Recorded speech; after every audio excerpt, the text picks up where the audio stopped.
Mari kita berdoa sekali lagi.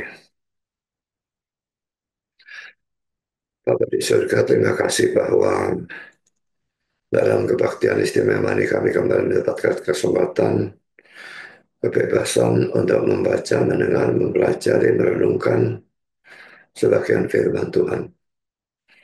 Sekali lagi kami mohon supaya Engkau hadir baik di sini di gereja maupun di tempat setiap peserta. Dan Tuhan kami mohon Kau memimpin acara firman ini dari awal sampai akhir. Tolong hamba menyampaikan firman, berikan kekuatan jasmani, pikiran, suara, berikan pengharapan, berikan kata-kata, berikan apapun yang dia butuhkan, supaya seluruh firman dan Injil bisa disampaikan dengan baik, dengan benar, dan dengan sejelas-jelasnya. Dan lengkapi dan bungkus kiranya firman dan Injil mendapat kuasa dan pekerjaan rohmu. Karena kami sadar tanpa itu semua akan sia-sia. Tolong kami semua dalam mendengar, berikan kami kesegaran, hati yang terbuka, konsentrasi yang baik dari awal sampai akhir, dan terang secukupnya sebabkan saya mengerti. Dan telah kami mengerti, berikan kami ketundukan, supaya semua kami bisa menjadi bukan hanya pendengar dan pengerti firman, tetapi juga pelaku dan pelanggar firman, bahkan kalau boleh pemberita firman. Kami sadar setan pasti bekerja dalam acara firman. Tolong kuatkan semua kami sehingga apapun yang mereka lakukan, firman tetap bisa sampaikan dan diterima dengan sebaik-baiknya untuk kemuliaan nama Tuhan. Terima kasih Bapa, dalam nama Yesus kami berdoa. Amin.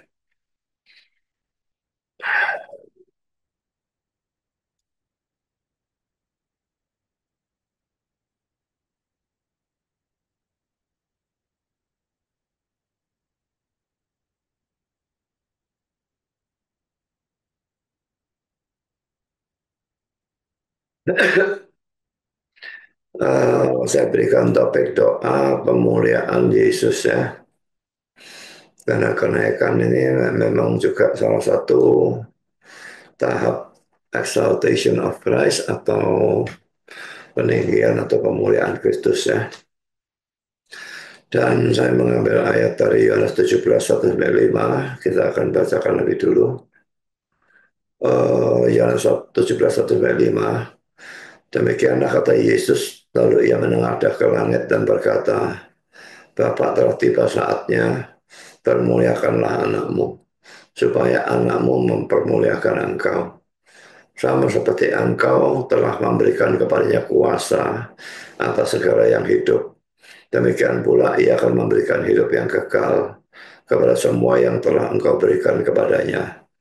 Inilah hidup yang kekal itu, yaitu bahwa mereka mengenal engkau, satu-satunya Allah yang benar, dan mengenal Yesus Kristus yang telah engkau utus. Aku telah mempermuliakan engkau di bumi dengan jalan menyelesaikan pekerjaan yang engkau berikan kepadaku untuk melakukannya. Oleh sebab itu ya Bapa, permuliakanlah aku padamu sendiri dengan kemuliaan yang kumiliki di hadiratmu sebelum dunia ada. Pertama-tama kita akan membahas tentang postur Yesus pada saat berdoa ya. Di sini dikatakan bahwa Yesus itu berdoa sambil menengadah ke langit atau ke surga.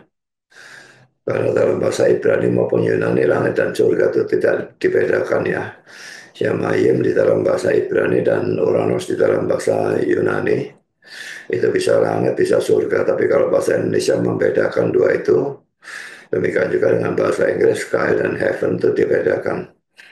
Uh, ini bisa terlihat dari ayat 1, lalu ia menengadah ke langit dan berkata, dan terusnya. Dalam terjemahan King James, and lifted up his eyes to heaven, dan mengangkat matanya ke surga. Ya, bukan matanya saja yang diangkat ke surga, tapi dia menengadah, begitu maksudnya ya. Pertama, saudara, mengapa Yesus menengadah ke langit atau ke surga? Bandingkan dengan kalimat pertama dari doa Bapa kami, Bapa kami yang di surga. Nah, sekalipun Allah itu maha ada atau tidak terbatas pada tempat atau ruang, tetapi surga adalah tempat di mana ia paling hadir atau menyatakan dirinya dengan paling mulia. Dan kan itu kita berdoa Bapa kami yang di surga ya. Calvin mengatakan demikian, ia memandang ke surga bukan seakan-akan kehadiran Allah dibatasi di surga, karena ia juga memenuhi bumi. Ini ada dalam Yeremia 23-24. Tetapi karena di sanalah keagungannya ditunjukkan secara terutama. Alasan yang lain adalah bahwa dengan memandang ke surga, kita diingatkan bahwa keagungan dari Allah jauh ditinggikan di atas semua ciptaan atau makhluk-makhluk ciptaan. Yeremia 23 ini kita untuk bisa lihat konteksnya, saya baca mulai ayat 23 dan 24 ya. Yeremia 23, 23 dan 24. Masakan aku ini hanya Allah yang dari dekat, demikianlah firman Tuhan, dan bukan Allah yang dari jauh juga. Sekiranya ada seorang menyembunyikan diri dalam tempat persembunyian, masakan aku tidak melihat dia? Demikianlah firman Tuhan. Tidakkah aku memenuhi langit dan bumi?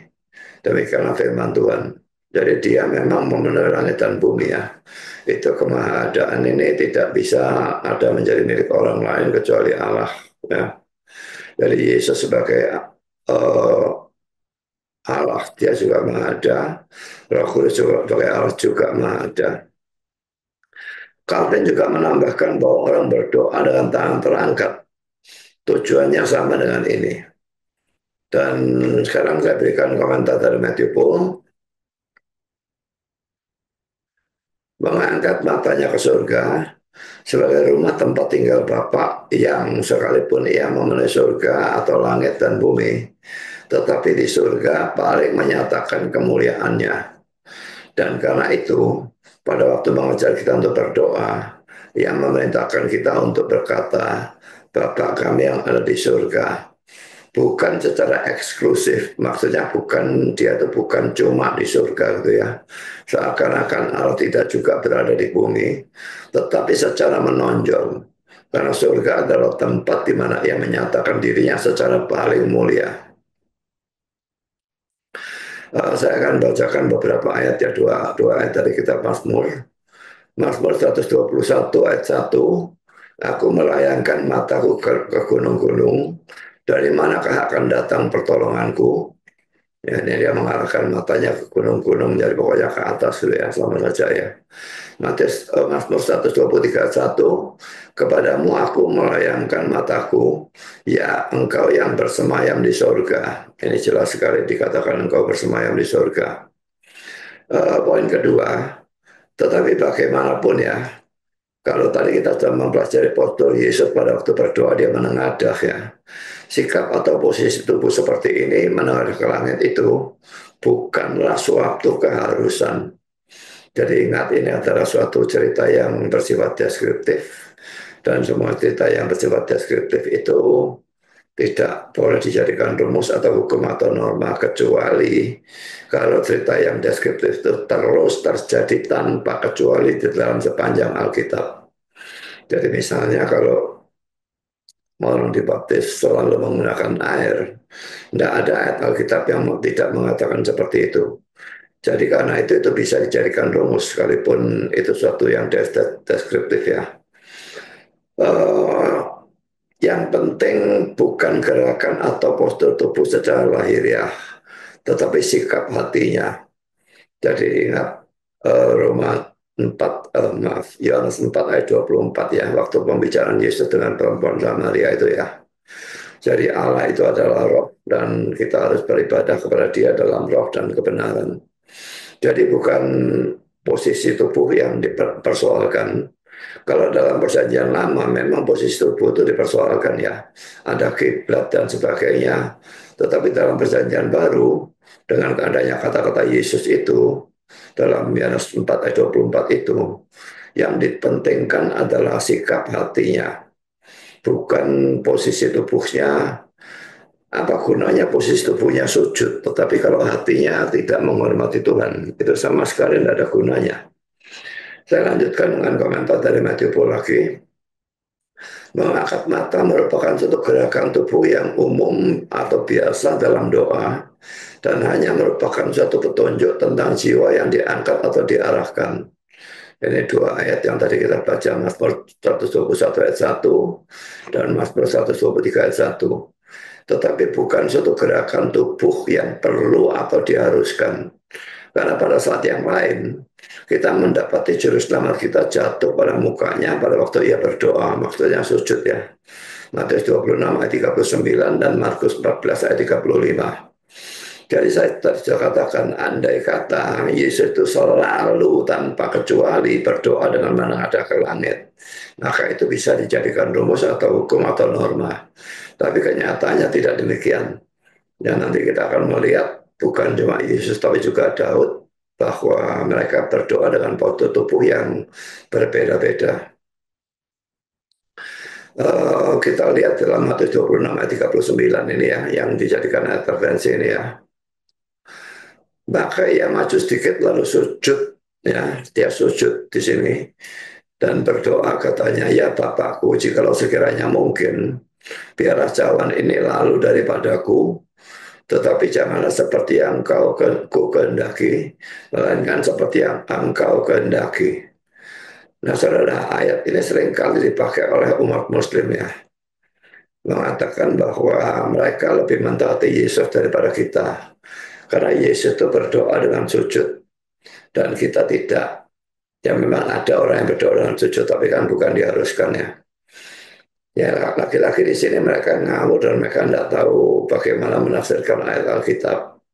Karena kata sujud itu hanya ada di sini. Selain itu Yesus berdoa dengan cara-cara yang atau waktu tubuh yang berbeda. Dan karena itu jelas itu tidak bisa dijadikan sebuah rumus ya. Jadi banyak hal yang mereka itu memang tidak tahu framing, tidak tahu apa. Mereka mengatakan mereka lebih mentaati Yesus daripada orang Kristennya sendiri. Jadi saya pernah waktu saya debat dengan Edi Kantor yang sampai terjadi keributan itu ya. Itu ada pemimpinnya yang saya lupa namanya, kalau tidak salah namanya Ipung atau apa, orangnya tinggi sekali gitu. Dia bilang kalau dia ngomong dengan seseorang, kalau Al yang benar dan Alkitab salah, masuk mana dan Alkitab masuk mana gitu ya. Maka yang ditanya menjawab, kalau Al-Quran benar dan Alkitab salah, Kristen masuk neraka dan orang Islam masuk surga. Lalu dia tanya lagi, dibalik sekarang, bagaimana kalau Al-Quran yang salah dan Alkitab yang benar? Lalu orang yang jawab, dibalik juga sama dia. Kalau Al-Quran salah dan Alkitab benar, ya orang Kristen masuk surga dan Alkitab orang Islam masuk neraka. Tapi dia berkata itu salah. Kalau Al-Quran salah dan Alkitab benar, tetap orang Islam masuk surga dan orang Kristen masuk neraka. Karena apa? Karena orang Islam itu mentaati Yesus, meneladani Yesus, sedangkan orang Kristennya tidak. Ini orang botol ini menganggap bahwa tindakan atau perbuatan itu menjadi dasar keselamatannya, yang sama sekali bukan merupakan ajaran Kristen. Kalau memang mereka mentaati Yesus itu tidak ada gunanya. Kalau bisa taat, ya, dan saya yakin tidak bisa. Tapi yang penting itu kan iman kepada Kristus sebagai Tuhan dan Juru Selamat. Apakah mereka percaya Yesus Allah atau Tuhan? Apakah mereka percaya Yesus mati di salib? Mereka cuma percaya Yesus itu digantikan oleh orang lain yang diserupakan dengan Yesus kan. Dan mereka juga tidak percaya Yesus sebagai Allah, sebagai Tuhan, sebagai Juru Selamat. Kalau Yesus tidak mati di salib, ya tidak ada Juru Selamat. Jadi kalau mereka tidak percaya Yesus sebagai Tuhan dan Juru Selamat, perbuatan baik mereka apapun itu tidak ada gunanya. Itu akan membawa mereka ke neraka. Jadi saudara, kalau Alkitab yang benar dan Al-Quran yang salah, saya yakin bahwa orang yang memang mempercayai Alkitab dalam arti percaya Yesus sebagai Tuhan dan Juru Selamat, itu yang masuk surga, dan orang Islam yang karena tidak percaya kepada Yesus sebagai Tuhan dan Juru Selamat itu akan masuk neraka. Jadi saudara ini sekedar cerita saja menunjukkan kepotolan mereka dari umat seberang ini yang seringkali ngawur saja kalau ngomong tidak karu-karuan ya. Karena Markus 14 ayat 35, ia maju sedikit merebahkan diri ke tanah dan berdoa supaya sekiranya mungkin saat itu lalu daripadanya. Ini dikatakan merebahkan diri ke tanah dan berdoa sekiranya mungkin saat itu lalu daripadanya. Dalam terjemahan King James, and fell on the ground, jatuh ke tanah. Jadi ini bisa, kalau merebahkan ini kan sebetulnya ngebrak ke belakang ya, sebetulnya nggak cocok terjemahnya. Tapi fell on the ground, jatuh ke tanah itu mungkin sama saja dengan bersujud itu ya. Calvin mengambil pemucukai yang berdoa dalam Lukas 18 sebagai referensi. Kalau isinya dalam perumpamaan itu berdoa dengan tangan menaduk ke atas dan sebagainya, dan dia pamerkan segala kebaikannya dan segala dan sebagainya, dan dia mengatakan dia bukan seperti mengucut cukai ini dan sebagainya. Ia bukan berdoa dengan menengadah. Kalau mengucut cukainya ya, dia tidak berdoa dengan menengadah atau dengan mengangkat tangannya ke arah surga, tetapi memukul dadanya, ya Allah ampuni aku orang berdosa ini. Tetapi toh doanya dikabulkan dan dianggap benar.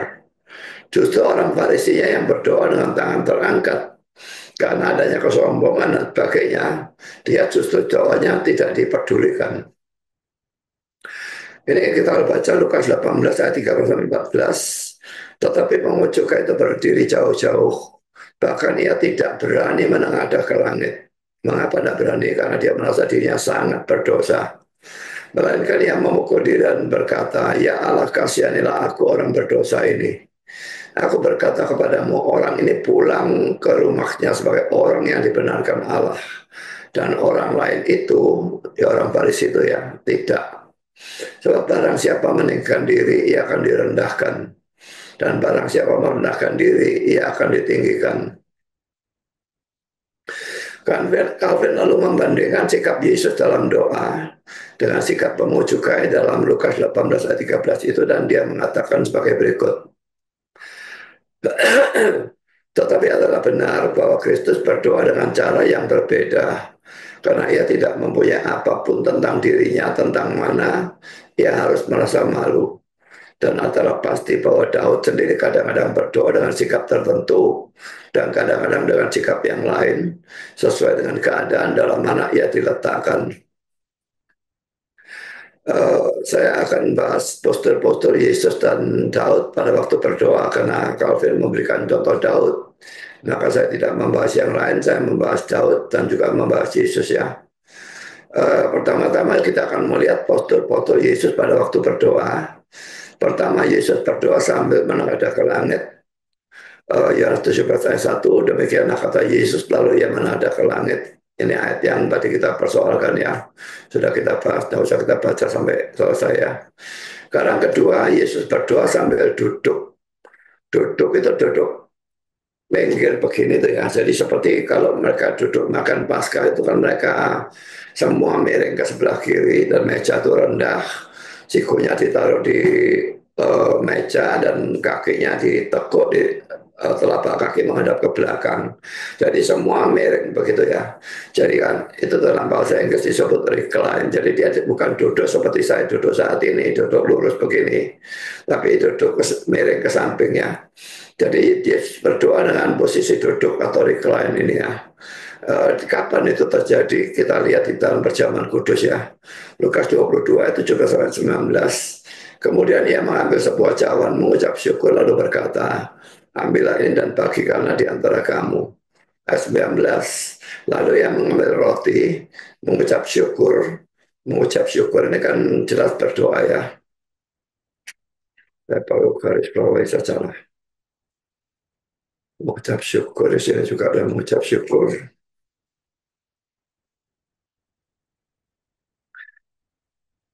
eh, Pecahkan roti itu dan lalu balikannya kepada mereka, katanya, ini tubuhku yang diserahkan bagi kamu, perbuatlah ini menjadi peringatan akan aku. Sekalipun tidak disebutkan posturnya pada saat ini, tetapi tradisi orang-orang Yahudi pada waktu makan Paskah adalah dengan duduk bersandar ke kiri atau di kelentok tadi ya. Dan perjamuan kudus itu langsung menyusul perjamuan Paskah. Jadi mereka sebetulnya makan perjamuan Paskah, tapi Yesus melanjutkan dengan perjamuan kudus. Jadi tidak mungkin posisinya itu berbeda. Menurut saya posisinya tetap dalam posisi bersandar ke kiri atau recline itu ya. Jadi di sini dia berdoa dengan cara duduk atau recline-nya. Dan ini posisi yang kedua. Dan sekarang posisi yang ketiga. Yesus berdoa dengan berlutut. Lukas 22 ayat 41. Kemudian ia menjauhkan dirinya dari mereka kira-kira sepelempar batu jaraknya. Lalu ia berlutut dan berdoa, katanya, dan terusnya. Jadi di sini dia berdoa dengan berlutut, ya, berlutut dan sujud itu beda kan ya. Kalau sujud betul-betul tubuhnya, kepalanya turun ke bawah, tapi kalau berlutut hanya sekadar berlutut, tapi tidak perlu kepalanya sampai uh, membentur lantai atau gimana gitulah. Sekarang saudara poin A, saudara, Yesus berdoa dengan sujud. Ya, oh ini sudah ada tadi ya. Maka ia maju sedikit lalu sujud dan berdoa. Katanya, ya Bapakku, jikalau sekiranya mungkin, biarlah cawan ini lalu daripada aku, tapi janganlah seperti yang ku kehendaki, melainkan seperti yang engkau kehendaki. Ya saudara, mengapa hanya postur ini saja yang disoroti oleh orang Islam? Jelas mereka tidak mengerti bagaimana cara menafsirkan Alkitab, atau ya mereka cuma mau cocok-cocokkan Yesus dengan Alkitab dan sebagainya. Sekarang kita melihat poin yang kelima, Yesus berdoa pada saat tergantung di salib. Nah mungkin dia bisa sujud, nah mungkin dia bisa duduk karena kaki dan tangannya dipakukan. Jadi dia berdoa pada saat tergantung di salib itu. Dan apakah doa semakin ini dilarang? Tentu saja tidak. Ya, Lukas 23:34a, Yesus berkata, ya Bapa, ampunilah mereka, sebab mereka tidak tahu apa yang mereka perbuat. Ini kalimat pertama di atas kayu salib. Jadi dia berdoa kepada Bapa pada waktu tergantung di salib. Dan ini kalimat yang terakhir di kayu salib. Lukas 23:46, lalu Yesus berseru dengan suara nyaring, ya Bapa, ke dalam tanganmu kuserahkan nyawaku, seharusnya kuserahkan rohku. Dan sesudah berkata demikian, ia menyerahkan nyawanya. Jadi saudara, dia berdoa pada saat tergantung di atas kayu salib. Jadi sedikitnya ada 5 postur Yesus berdoa. Ada yang sujud memangnya, ada yang menengadah dengan eh, mata diarahkan ke langit, ada yang dengan posisi duduk atau recline, ada yang eh, pada saat dia tergantung di kayu salib dan sebagainya. Karena kita lihat postur-postur Daud pada waktu berdoa. Pertama saudara, Daud berdoa dengan duduk. Kalau ini betul-betul duduk ya. Dalam 2 Samuel 7 ayat 18. Lalu masuklah Raja Daud ke dalam. Kemudian duduklah ia di hadapan Tuhan sambil berkata, siapakah aku ini ya Tuhan Allah? Dan siapakah keluargaku? Sehingga engkau membawa aku sampai sedemikian ini. Jadi dia duduk ya. Doa dengan duduk itu tidak ada masalah. Saya tadi ini ya doa dengan duduk ya. Dan saudara saya kira juga demikian. Lalu poin yang kedua, Daud berdoa sambil berbaring. Apa salah doa berbaring? Tidak ada yang salah dengan doa berbaring. Laki-laki saudara, yang penting bukan postur tubuhnya, tapi yang penting adalah hatinya. Mazmur 4 ayat yang kelima, biarlah kamu marah, tetapi jangan berbuat dosa. Berkata-katalah di dalam hatimu, di tempat tidurmu. Ini berkata-kata dalam hati ini tentu bukan ngomong dengan orang atau ngomong dengan dirinya sendiri, tapi berdoa ya. Jadi eh, berkata-kata dalam hatimu di tempat tidurmu, jelas dalam posisi berbaring, tetapi tetaplah diam, selah.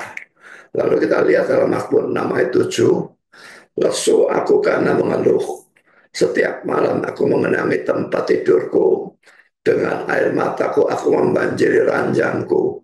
Ada kata tempat tidur, ada kata ranjang, dan ada kata mengeluh. Lalu ada kata air mata. Jadi dia berdoa mengeluarkan keluhannya disertai air mata. Dan itu dilakukan di tempat tidurnya atau ranjangnya. Jadi sangat mungkin dengan posisi berbaring. Sekarang Mazmur 63 ayat 7, apabila aku ingat kepadamu di tempat tidurku, merenungkan engkau sepanjang kawal malam. Jadi laki-laki di tempat tidur ya. Sekarang posisi yang ketiga, Daud berdoa sambil berbaring di tanah. Ini waktu anaknya yang dari Betsheba yang pertama itu ya, kena penyakit dan Tuhan mengatakan anak itu akan mati. 2 Samuel 12 ayat 16, lalu Daud memohon kepada Allah, memohon untuk berdoa ya. Oleh karena anak itu ia berpuasa dengan tekun, dan apabila ia masuk ke dalam, semalam-malaman itu ia berbaring di tanah. Saya yakin dia terus berdoa untuk anak itu karena dia kepingin anak itu hidup ya. Lalu poin yang keempat, Daud berdoa sambil mengangkat tangan. Mazmur 28 ayat yang kedua, dengarkanlah suara permohonanku. Apabila aku berteriak kepadamu minta tolong, ini berdoa ya. Dan mengangkat tanganku ke arah tempatmu yang maha kudus. Jadi di sini kelihatannya kayak ada kiblat yang mengangkat tangan tapi ke arah tempatmu yang maha kudus. Lalu poin yang kelima, Daud berdoa sambil berjalan. 2 Samuel 15 ayat 30 dan 31. Ini pada waktu pemberontakan Absalom ya, mereka melarikan diri. Daud mendaki Bukit Zaitun sambil menangis. Kepalanya berselubung dan dia berjalan dengan tidak berkasut. Juga seluruh rakyat yang bersama-sama dia masing-masing berselubung kepalanya. Dan mereka mendaki sambil menangis. Ketika kepada Daud dikabarkan demikian, Ahitofel ada di antara orang-orang yang bersepakat dengan Absalom. Maka berkatalah Daud, ini suatu doa ya, gagal karena kiranya nasihat Ahitofel itu ya Tuhan. Jadi dia berdoa dan dia jelas sambil berjalan ya. Jadi apakah kita salah kalau berdoa sambil berjalan? Apakah salah kalau kita berdoa sambil berlari? Ya kalau tidak ada hujan, tidak ada angin, cara berdoa sambil berlari ya saudara gak waras memangnya. Tapi kalau memang ada bahaya yang mengejar kita, dan kita lari sambil kita berdoa, tentu tidak ada masalah dengan hal itu. Apakah salah kalau kita berdoa pada waktu kita nyetir mobil atau menyetir sepeda motor? Tidak ada yang salah dengan itu. Kalau memang ada sesuatu yang membutuhkan doa pada saat itu, misalnya ada tabrakan atau ada apa di depan dan kita nyaris ikut terkena, maka kita boleh saja berdoa dalam posisi naik motor atau naik mobil dan sebagainya. Jadi saudara, untuk postur doa ini tidak ada peraturan apapun dalam Alkitab yang mengharuskan kita bersujud atau apa tidak ada. Dalam posisi apapun boleh, asal memang hatinya itu menghormati Tuhan dan hatinya bersungguh-sungguh di dalam berdoa. Sekarang setelah kita membahas tentang postur Yesus dalam berdoa, kita membahas poin yang kedua, apa yang Yesus doakan. Dalam doanya Yesus meminta supaya Bapa memuliakan dia. Kita lihat di dalam ayat 1b dan ayat yang kelima. Bapa, telah tiba saatnya, permuliakanlah anakmu supaya anakmu mempermuliakan engkau. Ayat 5, oleh sebab itu ya Bapa, permuliakanlah aku padamu sendiri dengan kemuliaan yang kau miliki di hadiratmu sebelum dunia ada. Saat pertama Yesus minta supaya dirinya dipermuliakan dalam ayat 1b ya, permuliakanlah anakmu. Ya ini ya, permuliakanlah anakmu. Ada beberapa hal yang harus dibahas dalam persoalan Yesus meminta dirinya sendiri dipermuliakan. Pertama, apa maksud atau arti dari permohonan untuk memuliakan dirinya sendiri ini? Pertama, saudara, kalau kita melihat pada Yohanes 12 ayat 23 dan 24, kelihatannya pemuliaan itu terjadi melalui kematian Yesus. Mari kita baca Yohanes 12 ayat 23 dan 24. Tetapi Yesus menjawab mereka, katanya, telah tiba saatnya anak manusia dimuliakan. Aku berkata kepadamu, Sesungguhnya jikalau biji gandum tidak jatuh ke dalam tanah dan mati, ia tetap satu biji saja. Tapi jika ia mati, ia akan menghasilkan banyak buah. Jadi yang dimaksud dengan biji gandum itu tentu dirinya sendiri. Kalau dia tidak mati, dia tetap satu saja. Tetapi dengan dia mati, dia menghasilkan banyak buah, banyak orang yang dipertobatkan dan diselamatkan. Jadi anak manusia dimuliakan itu memang bisa menunjuk kepada kematiannya ya. Dalam ayat 23 ia berbicara tentang dimuliakan, dan dalam ayat 24 ia berbicara tentang kematian. Jadi jelas bahwa Yesus memaksudkan dimuliakan melalui salib atau melalui kematian. Ini kata-kata dari Calvin tentang hal itu. Jika ada yang keberatan bahwa tidak pernah ada apapun yang kurang mulia dari kematian Kristus yang pada saat itu sudah dekat, saya menjawab bahwa dalam kematian itu kita melihat suatu kemenangan yang besar atau megah yang tersembunyi dari orang-orang jahat. Karena di sana kita mengerti bahwa penebusan telah dibuat untuk dosa-dosa. Dunia telah diperdamaikan dengan Allah, kutuk telah dihapuskan, dan iblis telah dikalahkan. Kalau iblis dikalahkan, ini kematian dan kebangkitannya tentu saja yang mestinya digabungkan ya.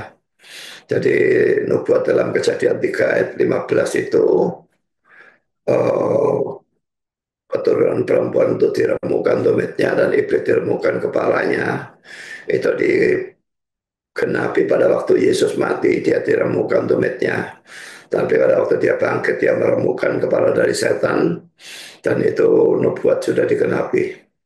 Sekarang kita lanjutkan dengan kata-kata dari William Buckley, merupakan salah satu fakta sejarah bahwa berulang-ulang dalam kematianlah orang-orang yang agung atau besar menemukan kemuliaan mereka adalah pada saat mereka mati dan bagaimana mereka mati yang menunjukkan orang-orang apa dan siapa mereka sebenarnya. Mereka bisa telah disalah mengerti, dinilai terlalu rendah atau dihakimi sebagai kriminal-kriminal dalam kehidupan mereka. Tetapi kematian mereka menunjukkan tempat mereka sebenarnya dalam garis besar dari hal-hal. Ya, William Buckley memberikan banyak contoh seperti Abraham Lincoln, lalu Joan of Arc, ini dihukum mati, kalau tidak salah dibakar barangkali ya. Tetapi lalu dia diangkat menjadi santa di dalam gereja Katolik ya. Lalu Montrose ini saya tidak tahu siapa. Kita bisa menambahkan kematian Stefanus yang dirajam, yang sekarang dalam kebaktian itu sedang kita bahas ya. Lalu Polycarp, Polycarp ini muridnya Rasul Yohanes ya, yang mati pada tahun 155 Masehi, juga dengan dibakar ya, dan sebagainya. Dan lalu William Buckley melanjutkan, berulang-ulang keagungan seorang martir telah terlihat dalam kematian. Adalah demikian dengan Yesus, karena bahkan perwira di kaki salib sebagai konsekuensinya berkata, sungguh orang ini adalah anak Allah. Matius 27 ayat 54. Salib adalah kemuliaannya karena magnet atau daya tariknya menarik orang-orang datang kepadanya dengan suatu cara yang bahkan hidupnya tidak pernah lakukan, dan itu tetap demikian. Jadi dalam kematiannya, dalam kehidupannya, tidak banyak orang percaya kepada dia. Tapi setelah dia itu mati disalib dan sebagainya, maka jauh lebih banyak orang yang percaya kepada dia sampai sekarang. Ya tidak tahu berapa lah, kita tidak tahu soalnya Kristen banyak yang Kristen KTP. Jadi tapi sedikitnya ya mestinya ratusan juta lah sejak zaman zaman Adam dan Hawa sekarang.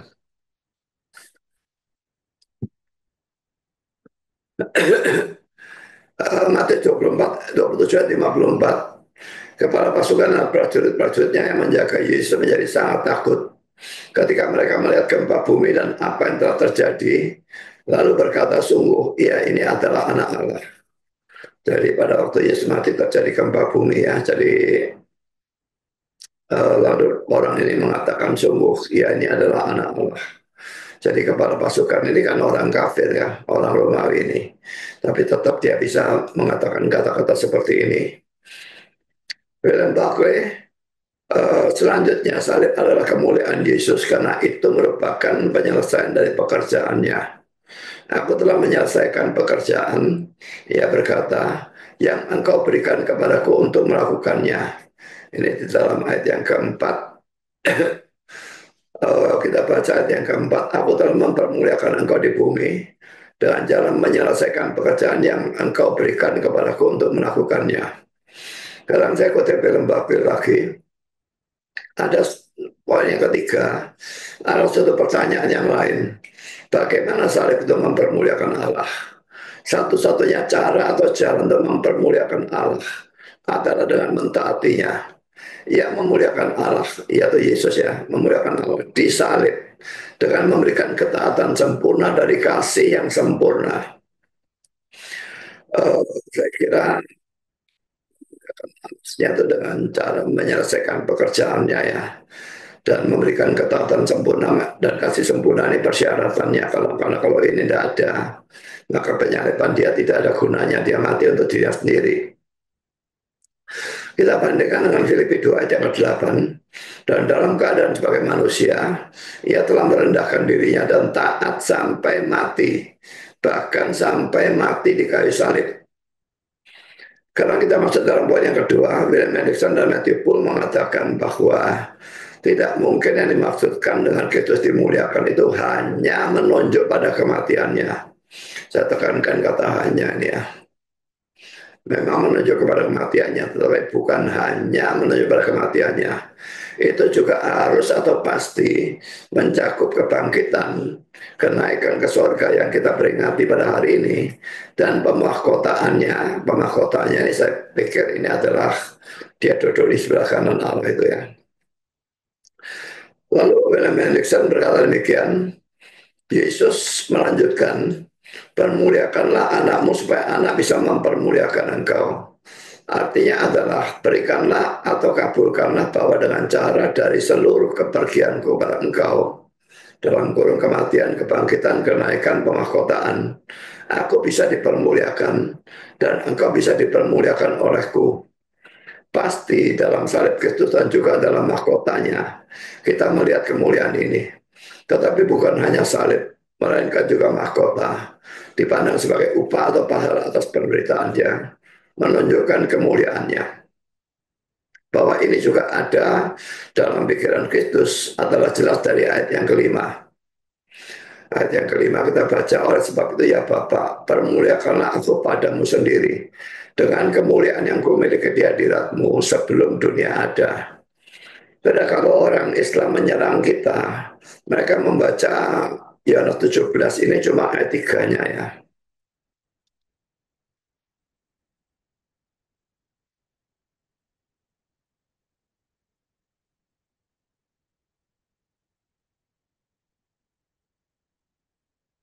Inilah hidup yang kekal itu yaitu bahwa mereka mengenal engkau satu-satunya Allah yang benar dan mengenal Yesus Kristus yang telah engkau utus.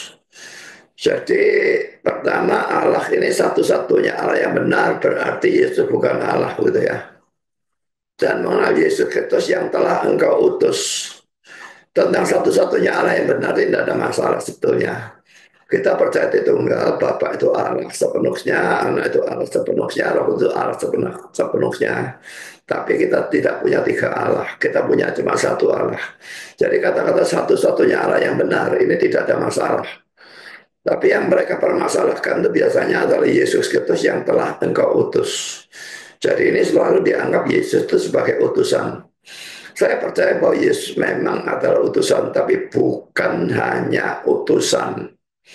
Dia juga adalah utusan, dia juga adalah nabi, dia juga adalah rasul, dan dia juga adalah Tuhan, dia juga adalah Allah, dia juga adalah juru selamat, dan sebagainya. Jadi kedudukan dia atau jabatan dia itu banyak sekali. Dia juga adalah imam, jadi dia juga adalah raja.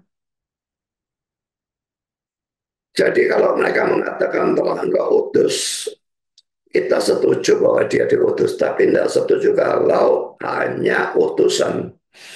Jadi kita bisa kalau mereka menunjukkan ini, kita bisa menunjukkan ayat-ayat yang lain di mana Yesus dianggap sebagai Tuhan dan Juru Selamat, dianggap sebagai Allah dan juga sebagai Raja, sebagai Imam. Kalau sebagai Imam itu banyak dalam surat Ibrani saya kira. Dan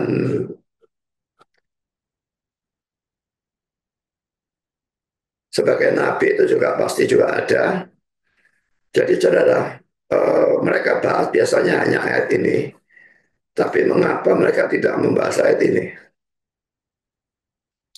Ayat yang kelima. Oleh sebab itu ya Bapak, permuliakanlah aku padamu sendiri dengan kemuliaan yang ku miliki di hadiratmu. Kapan? Sebelum dunia ada. Sebelum dunia ada, bahkan manusia Yesus itu belum ada juga. Marianya belum ada, manusia Yesus juga belum ada. Tapi dia sudah memiliki kemuliaan yang dimiliki di hadiratnya, di hadirat Bapa. Ya.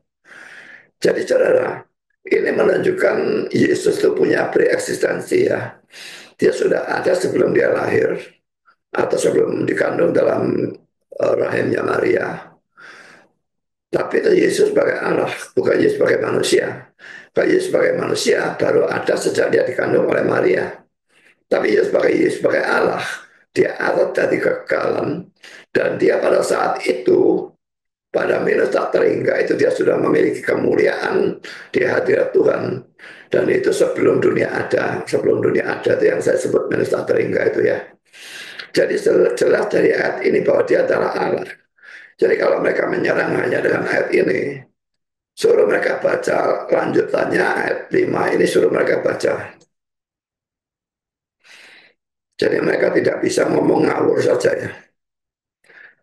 Matthew Paul, saudara. Sekarang muliakanlah anakmu dengan membangkitkan aku dari orang mati, dengan mengangkat aku ke surga, atau dengan memberi aku bantuan darimu untuk melakukan pekerjaan yang harus aku lakukan, meminum cawan pahit ini, sehingga sekarang aku sedang dibangkitkan kembali dari orang mati dan naik ke surga. Bisa membuat nama masyhur dengan mempublikasikan keadilan, kebaikan, dan kebenaranmu setelah atau pada saat pemberitaan Injil kepada semua bangsa.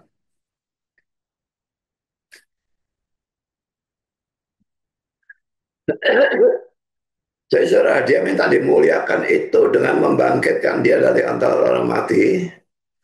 Memang dia saat itu belum mati ya, tapi dia sudah tahu dia bakal mati dan dia menubuatkan kematian dan kebangkitannya. Lalu dengan mengangkat aku ke surga, dia minta itu. Jadi pada waktu dia sudah mati, dia diminta dibangkitkan, lalu diangkat ke surga. Dan di sini juga sedang dibangkitkan kembali dari orang mati dan naik ke surga. Bisa membuat namamu masyhur dan mempublikasikan keadilan, kebaikan, dan kebenaranmu setelah atau pada saat pemberitaan Injil kepada semua bangsa. Ya saudara, semua yang Yesus alami itu ya, baik penderitaan, kematian, kebangkitan, kenaikan ke surga, itu semuanya adalah sesuatu yang penting dan itu semua termasuk dalam Injil sebetulnya. Sekarang saya kutip kata-kata William Buckley. Poin yang keempat, tadi poin ketiga sudah ya. Sekarang poin keempat, tetapi di sana ada lebih banyak lagi. Yesus berdoa kepada Allah untuk memuliakan dia dan untuk memuliakan dirinya sendiri. Salib bukanlah akhirnya, ada kebangkitan yang mengikutinya. Seandainya salib itu adalah yang terakhir, ya tidak ada kekristenan, saudara. Murid-muridnya semburat, lari semua dan sebagainya, berkumpul kembali setelah Yesusnya bangkit. Ya. Ini adalah pembelaan terhadap Yesus. Itu adalah bukti bahwa manusia bisa melakukan hal terburuk mereka dan bahwa Yesus tetap bisa menang. Itu adalah seakan-akan Allah menunjuk pada salib dan berkata, itu adalah apa yang manusia pikirkan tentang anakku. Dan lalu menunjuk pada kebangkitan dan berkata, itu adalah apa yang aku pikirkan tentang anakku. Ini saya kira di garis bawah saja. Jadi pemikiran manusia dan pemikiran Allah berbeda. Allah lebih menyoroti kebangkitannya dan manusia lebih menyoroti kematiannya. Apalagi kalau manusia itu bukan manusia yang percaya ya. Salib adalah hal terburuk yang bisa dilakukan terhadap Yesus. Tetapi bahkan itu tidak bisa mengalahkan dia. Kemuliaan dari kebangkitan menghapuskan kehinaan dari salib. Dan bukan hanya dari kebangkitan, tentu saja dari kenaikannya ke surga yang kita rayakan pada hari ini ya. Jadi menghapuskan kehinaan dari salib. Sekarang poin B, Yesus meminta supaya dirinya sendiri dimuliakan setelah ia menyelesaikan pekerjaannya. Kita baca ayat 4 dan ayat 5. Aku telah mempermuliakan engkau di bumi dengan jalan menyelesaikan pekerjaan yang engkau berikan kepadaku untuk melakukannya. Kalau ayat 4 ini tidak ada atau belum terjadi, maka dia tidak bisa meminta ayat 5. Tapi memang ayat 4 sudah terjadi. Aku telah mempermuliakan engkau di bumi dengan jalan menyelesaikan pekerjaan yang kau berikan kepada untuk melakukannya. Lalu ayat 5, oleh sebab itu ya Bapak, permuliakanlah aku padamu sendiri dengan kemuliaan yang kumiliki di hadiratmu sebelum dunia ada. Saudara, kita semua punya tugas di bumi ini ya. Kita sebagai orang Kristen punya tugas-tugas, punya pelayanan-pelayanan yang harus kita lakukan. Tentu saja yang sesuai dengan kehendak Tuhan, dan kalau sesuai dengan kehendak Tuhan, itu sesuai dengan karunia yang ada pada kita. Baru-baru ini saya ditelepon oleh seorang teman saya, cuma dia seorang Katolik, dan dia berkata, aku lihat kamu debat sama Muslim dan pakai itu tidak ada gunanya, kata dia. Pertama, saudara, yang mengatakan tidak ada gunanya itu siapa? Kalau Tuhan bisa mempertobatkan Paulus, mengapa Tuhan tidak bisa mempertobatkan orang Muslim? Dan orang Muslim yang menjadi murtadin itu banyak, saudara ya. Indonesia ini sendiri, kalau menurut berita yang ada di TikTok itu, menurun jumlah orang Muslimnya itu cukup drastis ya. Malaysia juga, dan banyak negara yang juga seperti itu ya. Dan saya tidak tahu kenapa, tetapi jelas bahwa ada banyak orang dari Muslim yang bertobat menjadi Kristen. Sekalipun yang pindah dari Kristen menjadi Muslim juga banyak. Saya tidak terlalu peduli dengan orang Kristen yang pindah menjadi Muslim. Karena mereka bisa pindah jadi Muslim, mereka itu jelas belum pernah percaya kepada Kristus. Dan karena itu kambing, dan itu kambing itu lebih baik kalau mereka pergi dari gereja, saudara. Karena mereka itu kalau ada di dalam gereja, pasti kerjanya cuma mengacaukan. Karena mereka bukan orang percaya, mereka pasti senangannya cuma piknik, makan, ini, itu, tapi tidak senang firman Tuhan, tidak senang ini, tidak senang hal-hal yang memang sebetulnya merupakan inti dari kebaktian dan sebagainya. Jadi saudara, kalau saudara mau dipermuliakan oleh Allah, saudara harus menyelesaikan pekerjaan yang Tuhan berikan kepada saudara untuk dilakukan. Dan itu harus saudara doakan. Tuhan, engkau punya pekerjaan apa untuk aku? Kalau saudara sudah melakukan satu pelayanan, seperti saya katakan pada waktu membahas Stefanus, dia dianggap menjadi diaken. Tapi dia melakukan pelayanan itu, dia masih bisa melakukan pelayanan lain. Dia berdebat dan menginjil melalui perdebatan dan sebagainya yang menyebabkan akhirnya dia difitnah dan dihukum mati dan sebagainya. Jadi saudara, kita semua harus melakukan menyelesaikan pelayanan yang Tuhan tugaskan kepada kita. Jadi periksa atau doa untuk Tuhan memberitahukan kepada saudara karunia apa yang ada pada saudara, dan juga dicoba ya. Coba menjadi guru sekolah minggu, coba menjadi chairman, coba dalam main musik dan sebagainya, atau coba jadi pengkhotbah. Kalau saudara bisa jadi chairman, saudara mungkin sekali juga bisa jadi pengkhotbah, sekalipun itu belum tentu ya. Karena jadi chairman dan pengkhotbah itu jauh berbeda.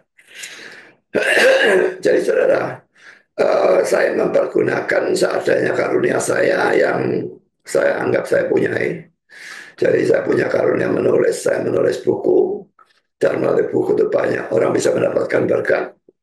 Dan tidak selalu saya bukukan, saya masukkan juga dalam Facebook, di dalam website dan sebagainya, supaya orang bisa mendapat berkat, belajar dari hal-hal itu.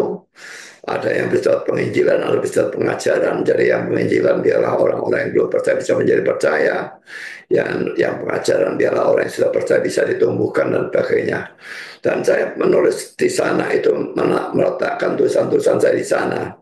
Bukan hanya untuk orang-orang yang mau belajar, tetapi untuk hamba-hamba Tuhan yang tidak bisa membuat khotbahnya sendiri.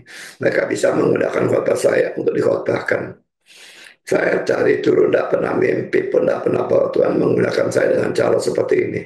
Kalau kita lihat gereja kita ini kecil ya, sangat sedikit orangnya, tapi pengaruh gereja kita itu besar karena tulisan-tulisan kita, tulisan-tulisan saya itu saya masukkan, dan video-video saya juga dimasukkan YouTube oleh Saudara Chandra atau Billy.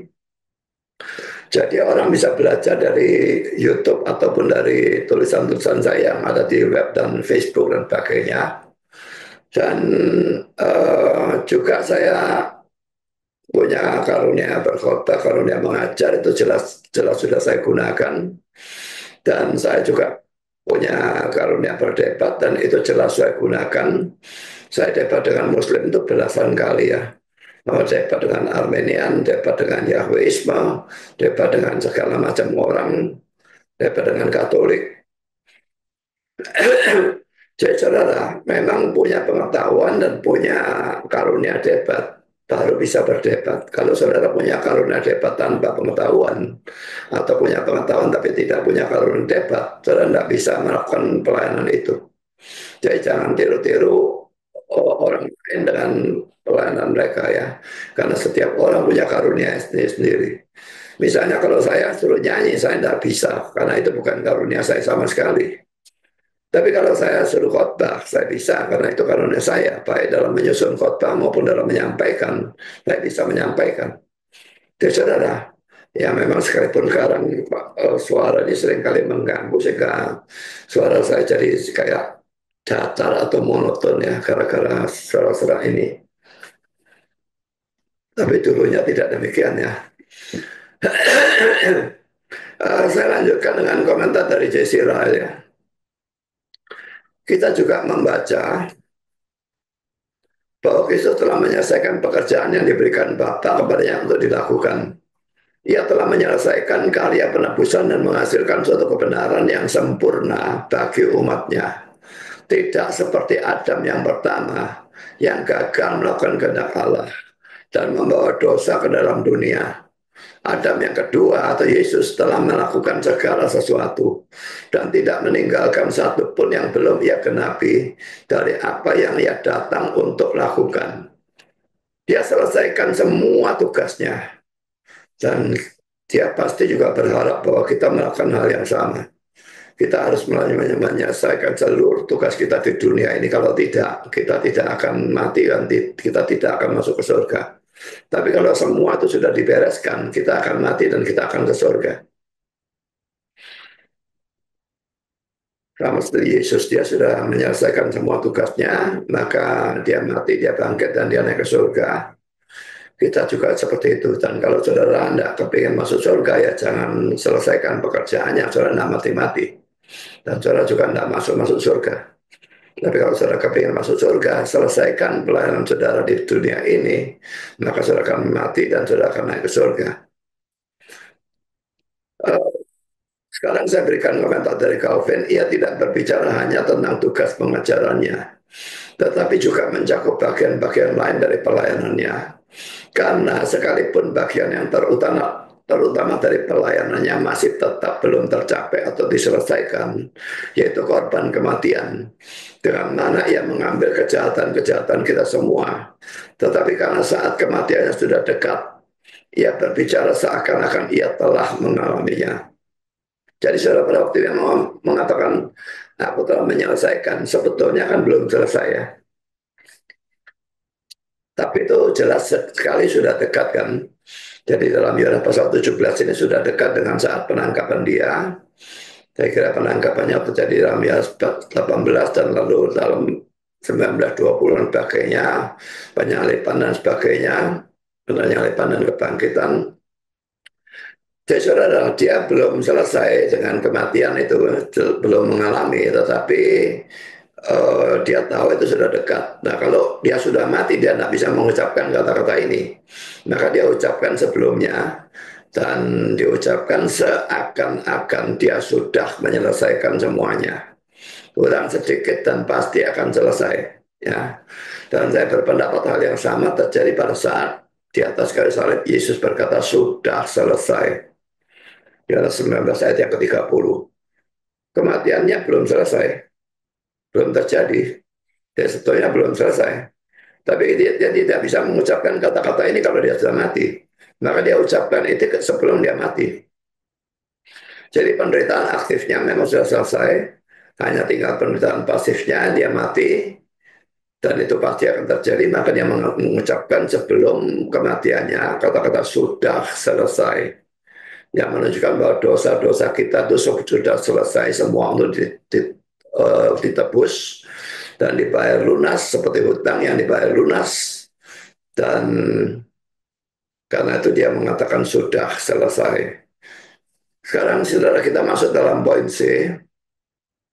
Apakah permintaan Yesus supaya dirinya dimuliakan ini menunjukkan bahwa ia adalah seorang yang egois atau gila hormat?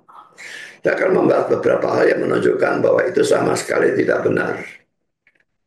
Pertama saudara, ayat 1b, Bapak telah tiba saatnya, permuliakanlah anakmu supaya anakmu mempermuliakan engkau. Jadi kalau tadi saya menekankan kata-kata permuliakanlah anakmu, maka sekarang ini saya menekankan kata-kata yang saya beri warna merah ini, supaya anakmu mempermuliakan engkau. Karena ini menunjukkan tidak ada egoisme. Pertama, saudara, dari bagian ini ada dua hal yang terlihat. Pertama, saudara, poin A, ada hubungan timbal balik antara kemuliaan Yesus dan kemuliaan Bapa. Dari kata-kata permuliakanlah anakmu supaya anakmu mempermuliakan engkau, terlihat adanya hubungan timbal balik antara pemuliaan anak dan pemuliaan Bapa. Karena itu kalau Kristus dimuliakan itu bukannya mengecilkan kemuliaan Bapa, tapi sebaliknya juga memuliakan Bapa. Ya, jadi Bapak dan anak itu satu dalam hakikatnya. Kalau anak dipermuliakan, maka Bapak juga dipermuliakan. Kalau anak tidak dipermuliakan, Bapak juga tidak dipermuliakan. Jadi di sini tidak ada egoisme. Dia ingin memuliakan Bapak, tapi itu tidak mungkin tanpa dia dipermuliakan. Sekarang komentar dari Calvin. Supaya anakmu juga bisa mempermuliakan engkau. Yang maksudkan bahwa di sana ada suatu hubungan timbal balik antara kemajuan dari kemuliaannya dan kemuliaan Bapaknya. Karena mengapa Kristus dinyatakan kecuali bahwa ia bisa membimbing kita kepada Bapa. Jadi konsekuensinya adalah bahwa semua kehormatan yang diberikan kepada Kristus sama sekali tidak mengurangi kehormatan Bapa. Tetapi sebaliknya makin meneguhkannya. Kita harus selalu mengingat di bawah karakter apa Yesus berbicara dalam teks ini. Karena kita tidak boleh melihat hanya pada keilahiannya yang kekal. Karena ia berbicara sebagai Allah yang dinyatakan dalam daging. Dan sesuai dengan jabatan pengantara. Jadi dia berbicara sebagai the God man ya. Jadi bukan hanya sebagai Allah, tetapi juga sebagai Allah dan manusia dalam satu pribadi. Sekarang poin B, saudara, permintaan Yesus supaya dirinya dimuliakan atau dipermuliakan ya. Tidak menunjukkan suatu keegoisan atau sikap gila hormat dalam diri Yesus. Yesus itu penuh dengan kasih dan egois itu bertentangan dengan kasih. Sikap gila hormat jelas juga bertentangan dengan kasih. Ini sikap suatu kesombongan, ya. William Harrison mengatakan pada waktu Yesus menambahkan supaya anakmu mempermuliakan engkau. Ia menunjukkan bahwa doanya bukan merupakan doa yang egois. Yesus menginginkan untuk dipermuliakan supaya melalui kemuliaannya ia bisa mempermuliakan Bapa. Saudara, apakah kita salah kalau kita minta kita dipermuliakan supaya kita bisa memuliakan Bapa? Tentu saja tidak. Tapi kalau kita meminta kemuliaan kita tanpa peduli pada kemuliaan Bapa, itu jelas dosa, gila hormat, dan sebagainya, egois, dan macam-macam hal yang lain. Itu buruk, seburuk-buruknya. Saudara, ada hal yang seolah-olah menunjukkan kemuliaan kita yang boleh kita minta selama motivasi kita benar. Kita boleh saja berdoa supaya mendapatkan penghasilan yang lebih besar, jabatan yang lebih tinggi, gelar yang lebih hebat. Selama, perhatikan ini ya, kita tidak meminta hal-hal itu demi kemuliaan diri kita sendiri. Tambah saja, ya, diri kita sendiri saja. Tetapi kita ingin supaya melalui semua itu, kita bisa lebih memuliakan Allah. Kita juga bisa memuliakan Allah lebih bagus ya. Jadi ingat saudara bahwa memuliakan Allah harus menjadi tujuan hidup setiap orang. Jadi saudara tidak salah saudara minta jadi kaya selama dengan kekayaan saudara eh, mau menggunakannya untuk kemuliaan Allah. Tidak salah minta mobil, tidak salah minta rumah, tidak salah minta eh, pacar atau istri atau apapun. Selama saudara minta itu bukan dengan sikap egois dan minta itu dengan tujuan supaya Tuhan bisa lebih dipermuliakan. Ini 1 Korintus 31 ayat yang begitu banyak saya gunakan ya. Aku menjawab, jika engkau makan atau jika engkau minum atau jika engkau melakukan sesuatu yang lain, lakukanlah semuanya itu untuk kemuliaan Allah. Dan melakukan apa saja saudara. Hal sehari-hari makan, minum, bekerja, lalu membersihkan rumah, atau yang istri melayan suami, atau yang suami itu mencari nafkah, atau bagaimana. Saudara mesti melakukan semuanya itu untuk kemuliaan Allah, bukan kemuliaan diri saudara sendiri atau keluarga sendiri. Saya melakukan pelayanan di gereja bukan untuk memuliakan gereja saudara, bukan untuk memuliakan aliran saudara, tapi untuk memuliakan Allah. Tapi kalau betul-betul meminta kemuliaan di dunia ini supaya Bapak dipermuliakan, saya berpendapat bahwa itu hanya bisa dilakukan oleh Yesus ya. Jadi kalau secara sempurna kita tidak mungkin bisa melakukan itu. Secara terbatas kita bisa, tetapi secara sempurna tidak memungkinkan. Hanya Yesus yang bisa melakukan secara sempurna. Untuk kita jauh lebih cocok kata-kata dari Yohanes Pembaptis dalam Yohanes 3 ayat yang ke-30, di mana dia berkata, iya, yaitu Yesus harus makin besar, tetapi aku harus makin kecil. Tidak banyak orang Kristen bisa mengaminkan ini ya. Iya harus makin besar, orang Kristennya mestinya setuju. Tapi aku harus makin kecil, itu yang kita tidak mau terima. Dia harus makin besar, aku juga nunut. Itu yang orang Kristen inginkan kan. Tapi saudara, kata-kata Yohanes Pembaptis ini sesuatu yang luar biasa. Yesus harus makin besar, tetapi aku harus makin kecil. Kita tidak peduli kita direndahkan selama Yesusnya dipermuliakan. Kalau perendahan kita itu bisa membawa pemuliaan Yesus, maka itu harus kita terima. Sekarang saya lanjutkan dengan poin yang kedua, ayat 5. Oleh sebab itu ya Bapak, permuliakanlah aku padamu sendiri dengan kemuliaan yang kumiliki di hadiratmu sebelum dunia ada. Poin A saudara, kata-kata permuliakanlah aku padamu sendiri tetap diterjemahkan berbeda-beda. Yang agak aneh itu kan permuliakanlah aku padamu sendiri. Ini kan kalimatnya saja sudah kelihatan kalau aneh gitu ya.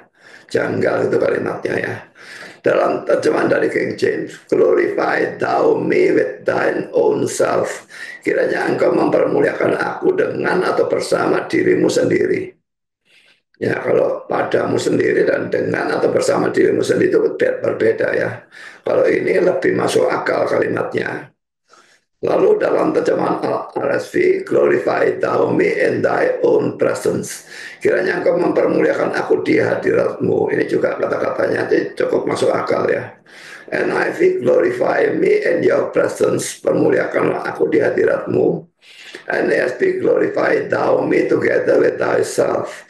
Kiranya engkau mempermuliakan aku bersama-sama dengan dirimu sendiri. Saya nggak tahu terjemahan mana yang benar karena ini bisa berbeda-beda. Seperti ini saya nggak ngerti bagaimana. Sebetulnya mestinya saya tanyakan pada ChatGPT ya. Tapi waktu kita terbatas. Sekarang kita lanjutkan dengan komentar dari Albert Barnes. Bersama dirimu sendiri. Di surga berilah aku suatu partisipasi dari kehormatan yang sama dengan yang Bapak miliki. Ia baru mengatakan bahwa ia telah mempermuliakan Allah di bumi dalam ayat 4.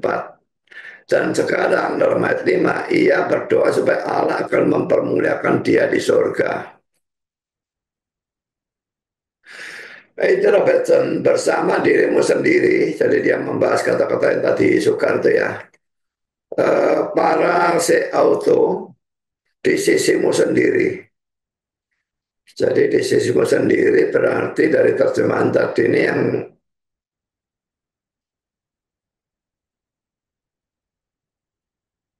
nggak ada yang cocok sebetulnya ya. Tapi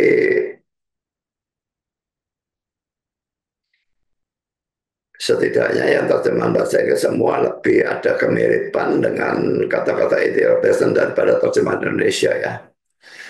Jadi by the side of thyself, jadi di sampingmu ya, gitu ya. Atau bersama-sama dengan kau juga bisa saya kira ya. Yesus berdoa untuk pemulihan penuh pada kemuliaan dan persekutuan sebelum inkarnasi. Bandingkan Yohanes 1 ayat 1 yang ia nikmati sebelum inkarnasi, Yohanes 1 ayat 14. Saya bacakan Yohanes 1 ayat 1 dan ayat 14. Ayat 14 ini inkarnasinya. Dan ayat satunya ini pada waktu dia belum berinkarnasi ya. Pada mulanya adalah firman, firman itu bersama-sama dengan Allah, dan firman itu adalah Allah. Lalu ayat 14, firman telah menjadi manusia dan diam di antara kita, dan kita telah melihat kemuliaannya, yaitu kemuliaan yang diberikan kepadanya sebagai anak tunggal Bapa, penuh kasih karunia dan kebenaran. Sekarang kita masuk dalam poin B, dengan kemuliaan yang kumiliki di hadiratmu sebelum dunia ada.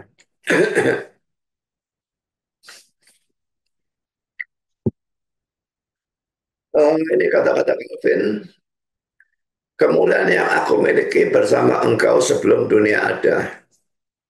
Jadi pada menit tak terhingga dia sudah maha mulia ya, karena dia sudah ada dan tidak ada saat di mana dia tidak ada. Tidak ada saat pada saat itu di mana dia tidak mulia atau kurang mulia dibandingkan dengan Bapa. Sama mulia ya, Pak Tritunggal itu sama-sama mulia, maha mulia.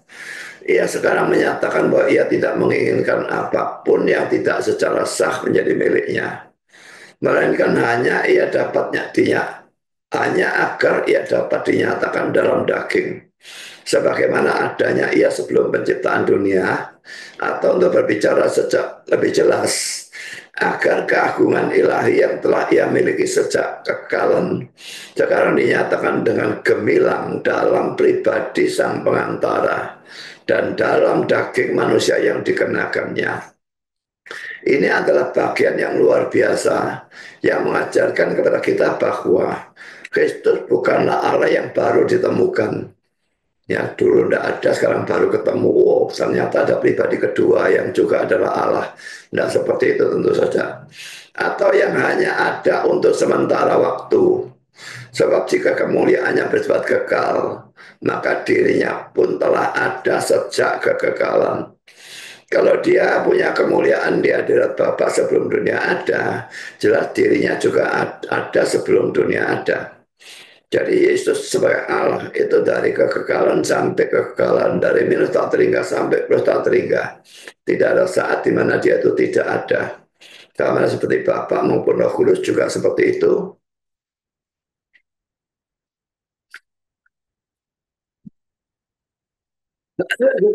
Saya lanjutkan dengan komentar dari J.C. Ryle. Akhirnya kita membaca bahwa Kristus telah memiliki kemuliaan bersama Bapa sebelum dunia ada. Tidak seperti Musa dan Daud, ia telah ada sejak kekekalan. Kalau Musa dan Daud itu manusia biasa sama seperti kita, sekalipun mereka memang orang yang salah, tetapi bagaimanapun mereka tetap sama seperti kita, dan mereka tidak ada sebelum mereka dilahirkan. Jadi tidak seperti Musa dan Daud, ia telah ada sejak kekekalan, jauh sebelum ia datang ke dalam dunia berinkarnasi itu ya. Dan ia telah berbagi kemuliaan dengan Bapa sebelum ia menjadi manusia dan lahir dari perawan Maria.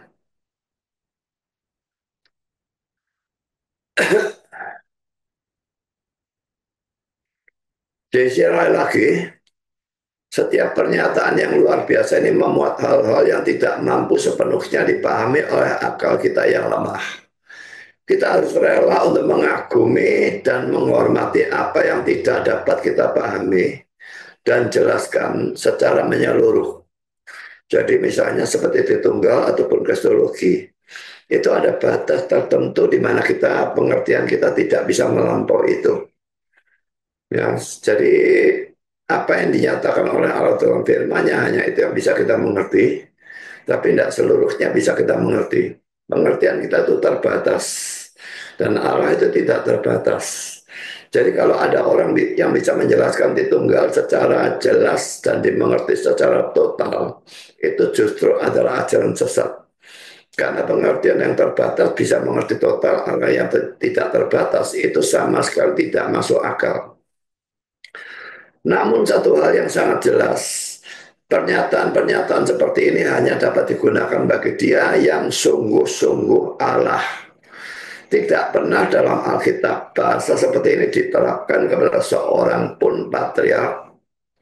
Patriark itu saya kira Abraham, Ishak, dan Yakub ya. Nabi, raja, atau rasul.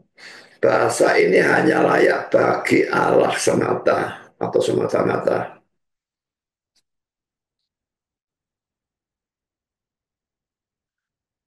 Karena mati saudara Kristus dipermuliakan dengan Bapaknya sebelum dunia ada.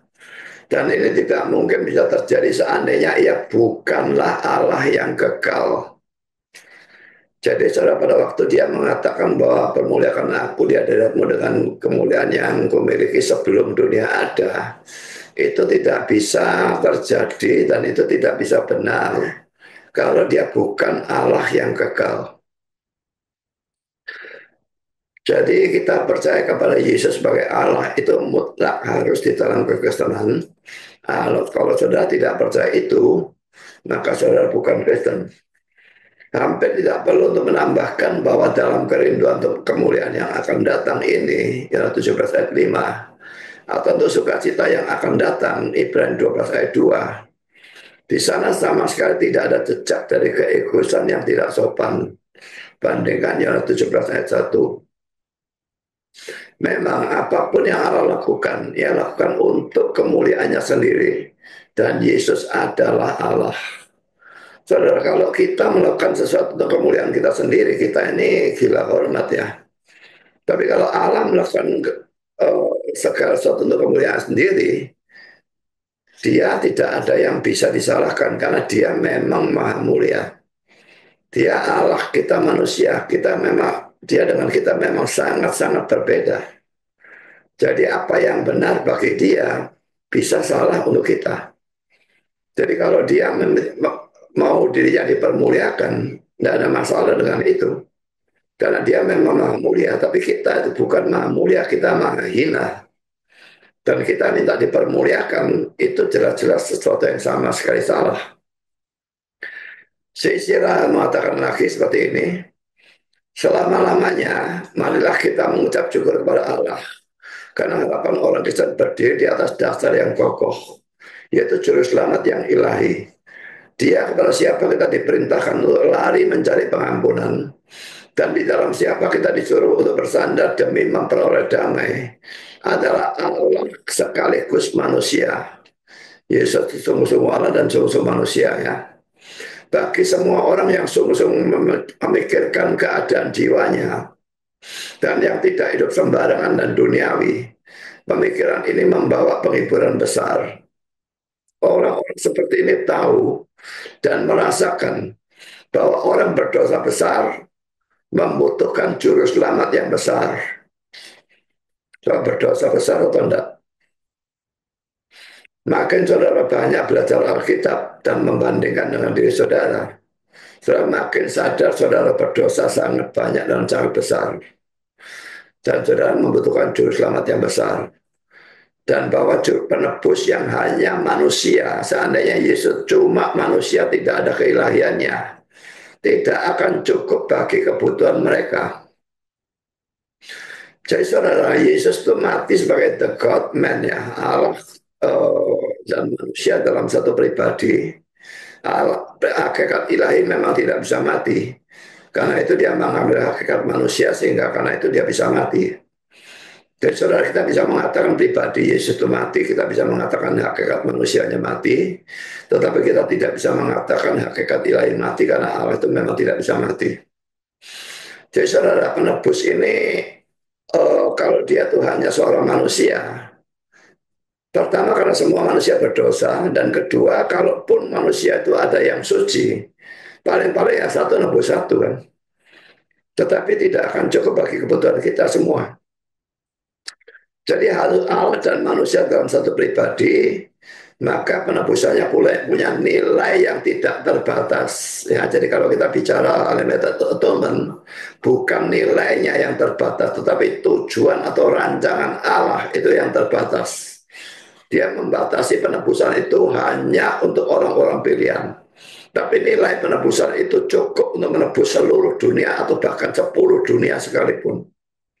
Saya lanjutkan ya, karena itu biarlah mereka bersuka cita di dalam Kristus dan bersandar kepadanya dengan keyakinan penuh. Kristus memiliki segala kuasa dan sanggup menyelamatkan sampai tuntas, sebab Kristus adalah Allah. Jabatan, kuasa, dan keberadaannya sebelum dunia ada, semuanya membuktikan bahwa dia adalah Allah. Sebagai penutup saudara, kita merayakan Jumat Agung dan Paskah beberapa waktu yang lalu. Dan kita merayakan kenaikan Kristus ke surga pada hari ini. Dan ini merupakan jawaban Bapa terhadap doa Yesus di sini, di mana dia minta dipermuliakan dengan kemuliaan yang dia miliki, dia adalah Bapa sebelum dunia ada.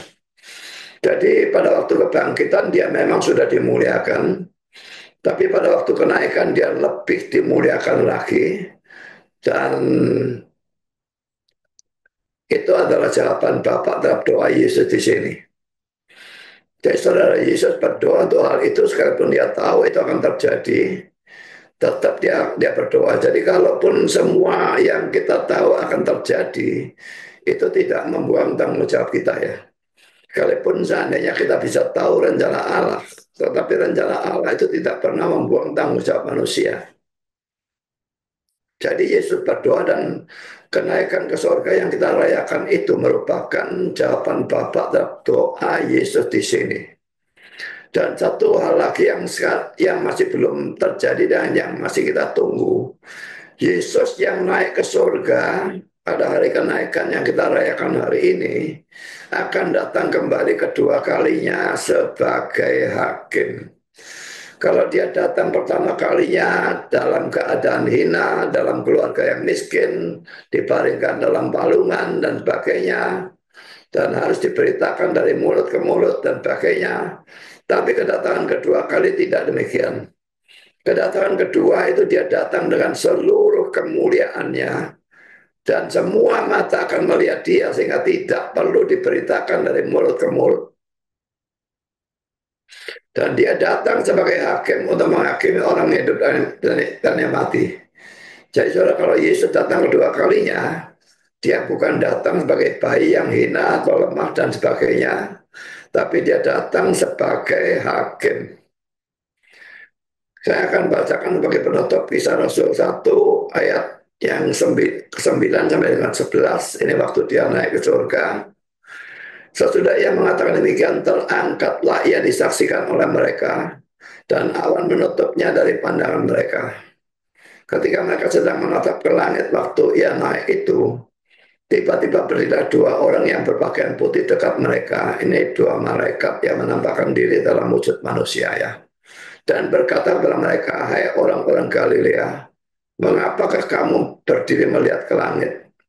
Yesus ini yang terangkat ke surga meninggalkan kamu, kali ini akan datang kembali dengan cara yang sama seperti kamu melihat dia naik ke surga. Jadi cuma berkebalikan arahnya ya. Jadi kalau naiknya itu perlahan-lahan, maka turunnya itu juga perlahan-lahan. Tapi kebalikan arahnya. Dia yang naik ke surga akan datang kembali kedua kalinya. Jadi saudara, kalau merayakan hari kenaikan Yesus ke surga, jangan melupakan ada satu hal yang masih tersisa. Dia sudah duduk di sebelah kanan Allah, tapi dia akan datang kembali kedua kalinya sebagai hakim. Saudara, siapkah saudara kalau dia datang pada hari ini? Cepatlah percaya kepada dia sebelum terlambat, karena kalau dia datang dan saudara belum percaya, atau dia belum datang pun, kalau saudara mati sebelum saudara percaya, saudara masuk neraka selama-lamanya. Kalau saudara sudah percaya, saudara siap mati untuk kapanpun, saudara siap Yesus datang kedua kali untuk kapanpun, saudara pasti akan masuk ke surga. Dan yang belum percaya, tetap uh, cepatlah percaya, dan yang sudah percaya, biarlah saudara memberitakan Yesus ini kepada orang-orang lain supaya lebih banyak orang bisa percaya. Tuhan memberkati saudara sekalian. Amin.